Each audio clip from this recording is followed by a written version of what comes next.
When it comes to British cinema, I don't think there's a name more recognisable than Guy Ritchie, a man who's been making movies since the late 1990s.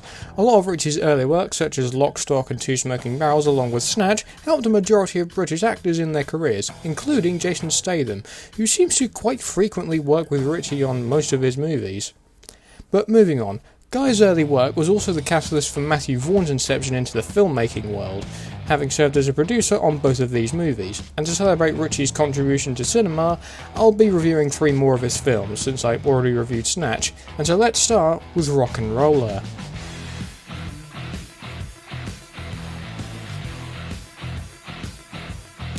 The plot of the movie focuses on small-time crooks 1, 2 and Mumbles who decide to legitimately invest in some prime real estate and find themselves out of their depth and then in debt to old-school London gangster Lenny Cole. Cole himself is in the middle of a business deal with a Russian gangster, which probably doesn't end well.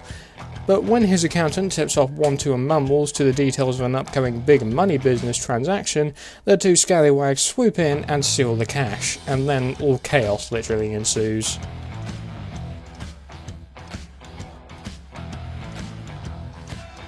In May 2007, Guy Ritchie announced the production of RocknRolla to be produced by Ritchie's own production company, Tough Guy Films, and the following June the casting process was completed with names like Gerard Butler, Idris Elba and Mark Strong on board.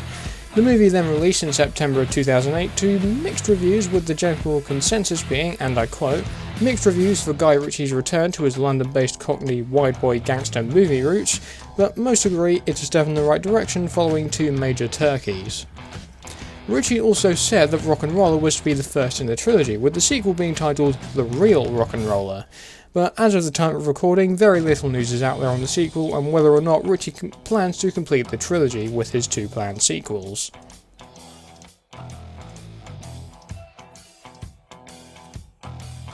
The film also contained many of Guy Ritchie's signature moments, including his tendency to set movies in the UK with an emphasis on gangsters and shady characters, which still work really well, as well as his innovative title sequences, which carries over from Snatch and a couple of his other projects.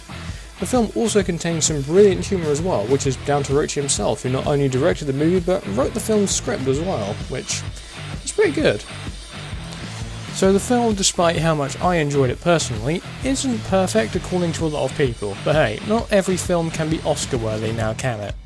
IGN said that Ritchie was, and I quote, "hardly reinventing the wheel with this movie, but RocknRolla is nonetheless a comedy thriller that is every bit as accomplished as his early work." Other film critics mainly criticised the film's unoriginal themes because, let's be honest, they have a point there. But despite that, the script and direction, as well as the performances of Mark Strong, Gerard Butler and Toby Kebbell respectively, were praised.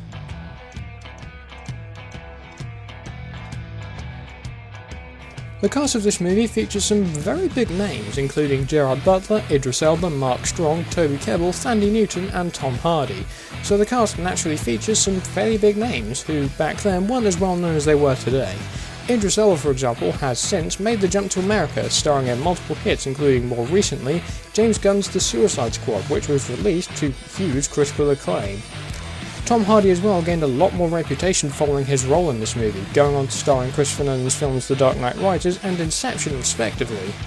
Many other actors in this film as well have also, since this movie's release, enjoyed quite successful Hollywood careers.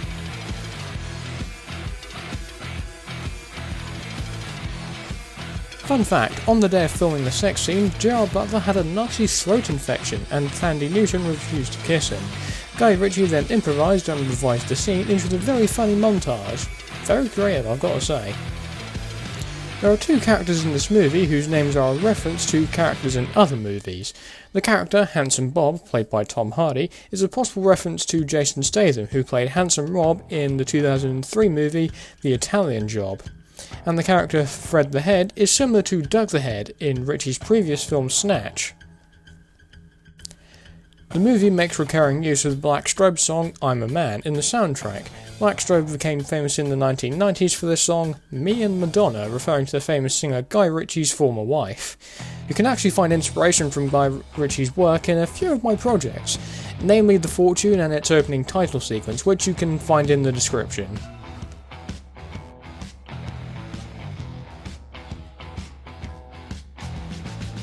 So to sum things up with some closing thoughts, RocknRolla is an extremely fun movie. It is by no means an original idea because of the movie's theme, which Guy Ritchie seems to really love, but if you need a film to watch that's pretty good fun, then I would highly recommend it.